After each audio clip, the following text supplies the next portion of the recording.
ठीक, और देखिए इस बीच एक खबर आ रही है, अफ्रीका में समर्थन बढ़ाने में जुटा रूस के विदेश मंत्री सूडान दौरे पर पहुंचे, यूक्रेन वॉर और आपसी रिश्तों पर चर्चा।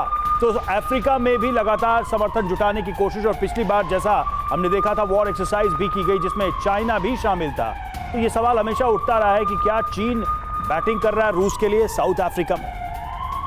तो यूक्रेन वॉर के बीच इन आपसी रिश्तों के क्या बड़े संकेत मिल रहे हैं, क्योंकि यूएस जिस लिहाज से रशिया के खिलाफ एक कलेक्टिव मंच बनाकर रशिया की मुश्किलें बढ़ाने की कोशिश करता आया है, उसी के तहत रूस की इस पर नजर है। और इस बीच ये दौरा आखिर अहमियत क्या रखता है, एक्सपर्ट से चर्चा करने से पहले इंफॉर्मेशन वॉल पर आपके सामने डिटेल होगी कि रूसी विदेश मंत्री सर्गेई लावरोव के सूडान दौरे की आखिर अहमियत है क्या। ये इंफॉर्मेशन अब आपके सामने, जहां पर रूस का ये मिशन अफ्रीका क्या संकेत दे रहा है। रूस के विदेश मंत्री के सूडान दौरे पर पश्चिम की नजर है, सभी जानते हैं, लेकिन इस बीच स्थानीय मुद्दों के साथ साथ यूक्रेन वॉर पर भी।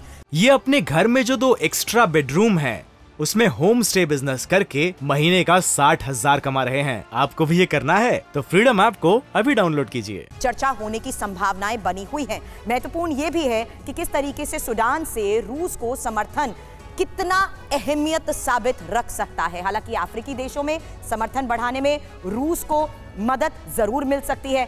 सूडान अहम क्यों है ये भी जान लीजिए, क्योंकि देश की भौगोलिक स्थिति यूरोप के नजरिए से बहुत खास हो जाती है। ऐसे में रेड सी से लगी भूटान की सीमा सामरिक लिहाज से बहुत अहमियत रखती है, और मिडिल ईस्ट के सीमाकरण पर भी सूडान का असर रहता है। एक्सपर्ट्स इस वक्त हमारे साथ हैं, और Robinder sir, you being an foreign expert, ये सूडान और रशिया के रिश्ते किस लिहाज से अहम हो जाते हैं आज के इस दौर में, जब हम इस समर्थन की बात करते हैं रशिया यूक्रेन वॉर के बीच।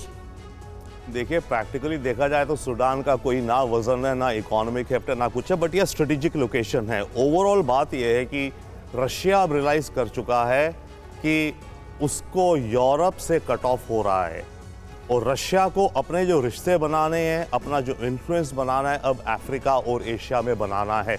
ये क्लियर कट रास्ता चल चुका है।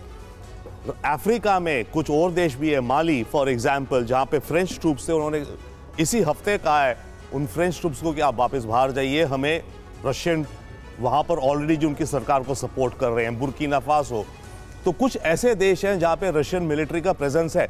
बट बात यह है कि श्योर अपनी दोस्तियाँ बढ़ाएंगे, स्ट्रेटेजिक कुछ बढ़ेगा, बिल्कुल ना इकोनॉमिक हेफ्ट है इन देशों की, बट हाँ ये देश फ्यूचर के हैं, अफ्रीकन कॉन्टिनेंट। ठीक सर, और ये मान लेना भी अपने आप में बेवकूफ़ी है कि जिस तरीके से रूस को आइसोलेट किया गया, तो रूस अपने लिए नेटवर्क नहीं बनाएगा, अपने फ्रेंड्स नहीं बनाएगा, अपनी लॉबी नहीं बनाएगा, ये अपने आप में बेवकूफ़ी है। तो शायद उसी प्रोसेस में ये चीज़ें हो रही है। और देखिए बाखमुट की खबर हमने पहले भी आपको दिखाई, एक और वीडियो सामने आया है। बाखमुट के वॉर फ्रंट पर भीषण जंग चल रही है, रूस और यूक्रेन सेना के बीच हैवी फायरिंग चल रही है। बाखमुट पर कब्जे की जंग आखिरी दौर में नजर आ रही है। तस्वीरें आप देखिए बाखमुट के वॉर फ्रंट से।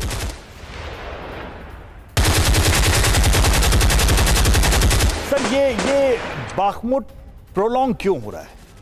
एक बार हमें लगा कि बाखमुट की लड़ाई जल्दी कंक्लूड हो जाएगी, लेकिन अभी भी हम जो तस्वीरें आ रही हैं ऐसा लग रहा है बहुत इंटेंस फाइटिंग वहां चल रही है। देखिए, इंटेंस फाइटिंग इसलिए भी चल रही है क्योंकि अब यूक्रेन इज एश्योर्ड कि मुझे कंटिन्यूअस सप्लाई मिलती जाएगी, एक बात। दूसरी बात, पिच्ड बैटल यूक्रेन इसलिए भी देगा क्योंकि उसे वेस्टर्न कंट्रीज को, यूरोप को दिखाना है कि मेरे में काबिलियत है, आप मुझे जहाज दीजिए, आप मुझे लेपर्ड टैंक दीजिए। जैसे अभी बात चली 500 टैंक चाहिए, यूरोप ने बोला चलिए हम असेंबल कर आपको 100 टैंक दे देंगे। 100 टैंक आपके कितने दिन काम आ जाएंगे? 10 दिन, 20 दिन, 30 दिन। लेकिन पूरे वर्ल्ड को ये दिखाना भी है, एक ये प्रोपोगंडा भी है, ये एक तरीके का इंफॉर्मेशन वॉरफेयर भी है कि हम बिल्कुल एंट्रेंच हैं, पिच बैटल देने के काबिल हैं, इसलिए आप हमारी मदद करिए। ये अपने घर में जो 2 एक्स्ट्रा बेडरूम है उसमें होम स्टे बिजनेस करके महीने का 60,000 कमा रहे हैं। आपको भी ये करना है तो फ्रीडम ऐप को अभी डाउनलोड कीजिए।